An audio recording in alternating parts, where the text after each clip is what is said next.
My favorite thing is the way that they cook their damn chicken. What is this, like 2005? Why would I wear flip-flops? Because hating is way more fun. Who is she? It's like, this is shit. I don't want to see people's foot in a thong. But I feel like that was just a projection because I was dealing with a lot of ingrown I don't know why I share so many details. Hi guys. When I was importing the intro to this video, it got corrupted, which is just so great and exciting. One might even say it was another favorite. But anyway, in this favorites video, we're gonna be covering everything from hair, skincare, makeup, accessories, fashion, home, food, and music. Okay, because I'm absolutely just dying to talk about this. Let's talk about skincare, which there is no skincare products in here. Nah, I don't really know. This product, however, became my favorite within 2 weeks of inconsistent use. This is the neuLASH Lash Enhancing Serum. If you've been following me for a while, and you can see my face now, you might realize why I like this, because I finally have eyelashes. This is not the real me. Like, I hate to say it. Who is she? For my lashes to touch the top of my eyelid is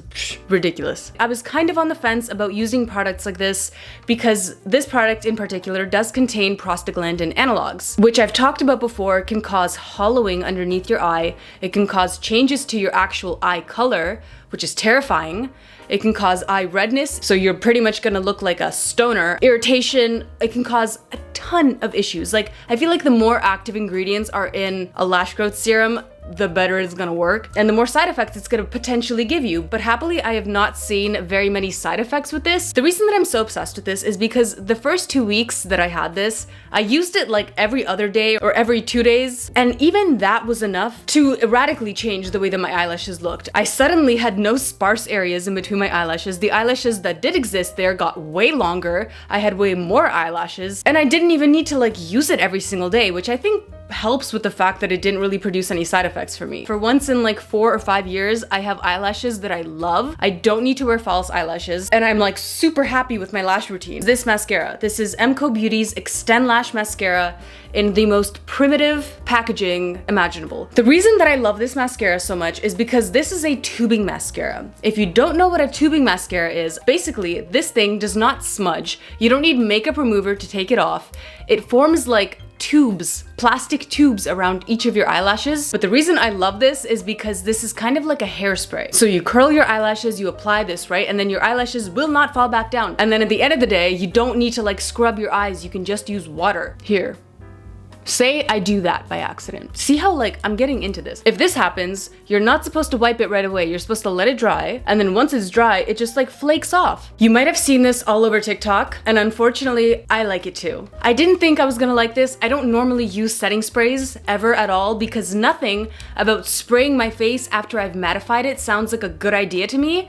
But this is like a fine mist hairspray. And something else I will say is that people have been complimenting me on my makeup a lot more, or they've just been complimenting me in general because they normally don't, that like it looks so good today. And this is the only thing that has changed, is this mattifying setting spray. I'll show you. I don't think it really like changes anything on the spot, but it just mattifies your skin and it keeps your makeup in place all day, which I think for the summertime, if you have like events or weddings or whatever, it's a good invention. I like this. It's also waterproof. So there's that. Let's talk fashion. Let's talk about something I don't like first, because hating is way more fun. Nothing against this company. I bought these with my own money. And you know, every time I like say something a little bit critical of companies, I'm like, damn, I guess I'm never gonna work with them. But I would be a clown for holding my tongue and not speaking the truth just because in my head I'm like, oh, they're gonna work with me one day. Like, no, they're not, okay? No, they're not. And nothing against the company. I still think that if you like them, you should buy them. If you've ever been on the internet, you've probably seen these glasses. They were all over my Instagram Explore page. And ultimately, after my boyfriend said that my other glasses looked really good on me, I'm like, okay, if you think that they look good on me, because he's a guy and he's like critical of everything that girls like, you know? Not that any guy's opinion matters. I got these on Amazon. These are blue light glasses, but these were really cheap. These were like 10 bucks. These are by Lexxola. They came from the United Kingdom. I think they're about $150. I would not buy them a second time. Why? Because for this money, these are the most cheaply constructed glasses I have ever laid my hands on. They feel like they're gonna break any second. They're like literally weightless, like made of the cheapest freaking plastic I've ever seen. And it's so disappointing to me because I have wanted to make a glasses brand for like 10 years. I'm obsessed with sunglasses and glasses as like a fashion accessory. I actually have been like my entire life. I've wanted to be blind when I was a kid. That never happened. It just makes me sad because if I had the money to develop an eyewear brand, I would never do you guys like this. Like, this is shit. If anyone is an investor watching this, message me because I want to make magic.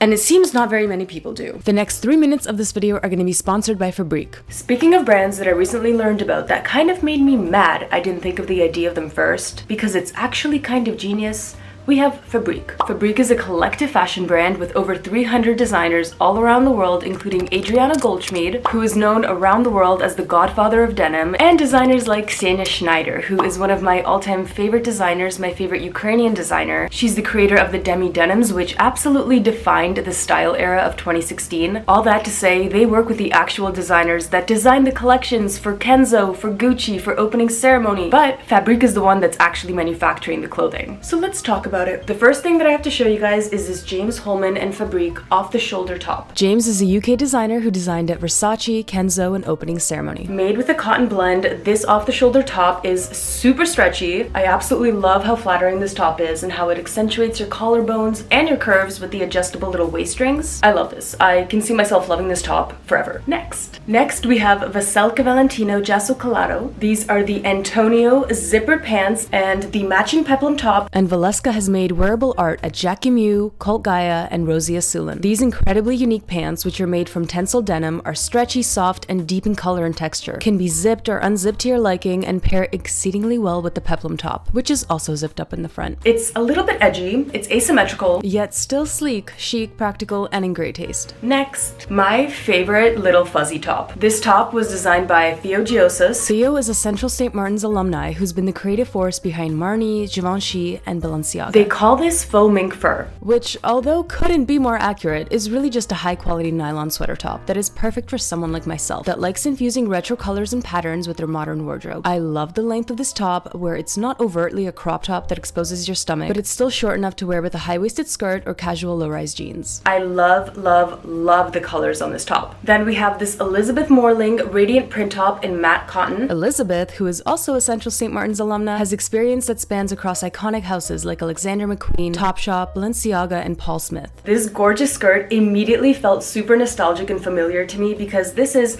150% something that my mom would wear. It captures the essence of femininity, features a curved waist seam, an A-line flare, and a mid-length. I just love how elegantly tailored the skirt is and how perfectly it pairs with just about anything. And although it would look good with pretty much anything, I love wearing it with a crop top, and if I had one, a cropped blazer. And on that note, my next garment is the Fernandez striped knit sundress by Silvia Antonazzi. Silvia is a former GCDS knitwear designer, and if you ask me, she has some of the coolest designs available on FABRIQUE. She's crafted with this absolutely gorgeous sequined knit yarn that sparkles in the sunlight, feels structured and undoubtedly unique, while still being super comfy to wear thanks to the opaque and soft inner lining. I love the playful wavy hems, and most of all, I just love, love, love the colors that were chosen here. And last but not least, and another piece that screams summer in Europe, is the Kyle tie-up top in a cotton knit with the close fringe tie-up knit skirt in cotton. And these were designed by Gabriella Fluss Tramontano. Gabriella is a former senior designer at Gucci. The tie-up top is crafted with a fine cotton yarn knit in a bold pattern that almost resembles lace in its sandy white hue, which again, honey, is perfect for the beach. I love the bohemian halter neck, the hand crochet collar, and the tasseled little tie-ends with pearls. Not a single detail was missed here, darling. But I especially love her with the close fringe tie-up skirt, which has a mid to full length depending on your height, a fitted yet super stretchy and comfy silhouette, and sweet little bows on the side. You can shop all of my selected picks here in the description box below, and if you do, you can also use my coupon code for 12% off. Let's get back to the video. Okay, I know you guys are gonna be like, wow,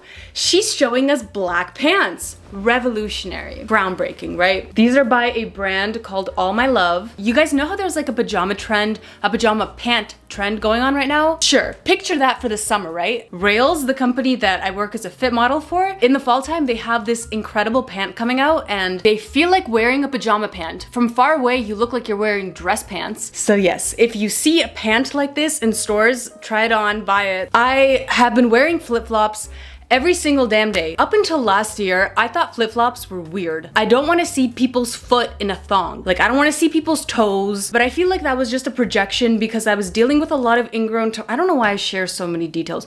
I was dealing with ingrown toenails and like foot problems, and I was like embarrassed to show my own feet, so I think that probably I was like projecting. Anyway, long story short, it took a whole year to heal my feet. I've been getting medical and hygienic pedicures. It's the only kind of pedicure I get with like gel coating. So now I'm not embarrassed of my feet. I'm actually quite proud of them. Not in like a weird way, I hope, but you know. Anyway, I just feel like flip-flops were really out of fashion for me. What is this, like 2005? Why would I wear flip-flops? It's too easy, you know? Like, it looks like you don't even care about fashion. But alas, I've changed my mind. The company that I work as a fit model for here in Los Angeles, they're a very, I don't know if can I say this? I probably can say this. I work as a fit model for the company Rails. So they basically put hundreds of clothes on me in a day, use my body as a mannequin, which is super fun. For me, because I can eavesdrop on all the designers' conversations, because the people working with me are the actual designers that design for Rails. They're quite insightful about all the trends that are coming up because they're always working on collections that are like 2 seasons ahead. A lot of the outfits that they style, they use flip-flops. So I think them styling me and their clothes really like made me open my eyes to how cute and chic flip-flops can be. I feel like I would have to like compile a list of all of the flip-flops that I like because it's not just like any flip-flops. I think these are kind of cute. Literally matches everything, and they look really low profile on the foot too, which is something that I appreciate.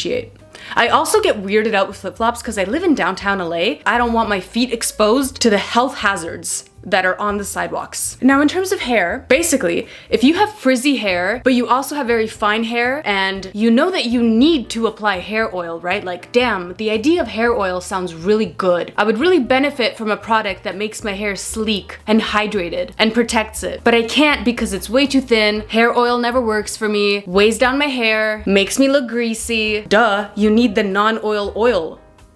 By, of course, DAVINES. By the way, I traveled to Toronto 2 weeks ago and I didn't bring any of my DAVINES shampoos and my hair looked like straw. I was like, damn, is this what my hair condition is actually like without my really good products? Needless to say, I will never stop using DAVINES hair products because I know it's so scary, thank you. It's okay. Their styling products are so good. Their shampoos and conditioners, so good. And I tried this yesterday and I feel like this could be my new absolute favorite thing. My hair looked so good and I've been waiting for this moment. Okay, anyways, look at this shit. It just gets rid of all of your like frizz. This is perfect. This is literally perfect. Like, look! Salon who? In reality, I use this every time I style my hair, especially after I curl my hair. On that note, another one of my favorites are these hair extensions by Bellamy, which I've had since May. This is one row. And in these next couple of weeks, I'm gonna get professional Bellamy hair extensions. I talked about this in my hair extension video, my last one, and it's actually happening, you guys, okay? And I'm so excited for it. But if you don't wanna get professional hair extensions that are actually like permanently sewed into your hair, you can just get these ones. These are called the Silk Seam extensions, and these are genuinely the flattest hair extensions I've ever seen in my life. I want to wake up with beautiful hair. I don't want to have to clip anything on. If I wasn't so needy, I would just be happy with these, honestly. Food. This is the second time that I'm recommending a food that is specific to the Los Angeles farmers markets, and I'm so sorry. But I have an undying obsession with East African food. Specifically, there's this stand at the LA farmers market. Besides the fact that you can feel their vibes from like a kilometer away, because they're just dancing and like barbecuing chicken and it smells so good. So good. I go there every single Sunday and I always order the same damn thing. I get the curry chicken, which is amazing. I get the sweet chicken, which is amazing. The sauce that it's in, the seasoning on the chicken, my 2 sides, I get lentils and makandi. My favorite thing is the way that they cook their damn chicken. If you have the opportunity to try East African barbecue, I'm jealous of you. Do it. Oh my god, I almost forgot to show you guys. I saw this girl on TikTok show this case, and it didn't take me very many minutes to buy it. It's sold on Etsy. It's like a faux crocodile red print. I just think that this looks like a designer case. They might have other colors, but personally, I love the red. I think it was something like $30. Like, I beg your finest pardon, but walking around with this feels legit, okay? Imagine you like work at Vogue and having this, you know? Something that I'm obsessed with but I don't quite own. I recently have been really inspired by all of the mobiles, like all the artistic mobiles that I've seen on Instagram, especially this beaded one, which is just insanely cool. I also found this bleeding hearts mobile that she sculpted from clay. And I was like, should I try this? I saw a comment that was like, imagine a chandelier made of orchids. Why don't I try to make a chandelier like this? Except with like orchid flowers. Like obviously this is gonna be a year-long project. Here's some other things that I recently found on my Instagram that I thought were super damn cool, and I saved them to my cool brands or cool things folder. And as for music, all of my favorite music is gonna be linked in my Spotify playlist. I'll also repost all of my songs on SoundCloud because I know some people don't have Spotify. Spotify, SoundCloud, don't matter. I'm gonna make a playlist with all of my favorite songs because for once, okay, for once, finally there are good songs coming out. Maybe this has something to do with summer. Maybe they just keep all of their good songs and release them in June. Thank you guys for watching. If you'll excuse me, I have to go fall in love with some more products. See you next month. I'm just kidding. I'll see you in my Mexico City vlog, which I can't wait to finish editing. I love you guys, okay? Don't forget to follow me on TikTok.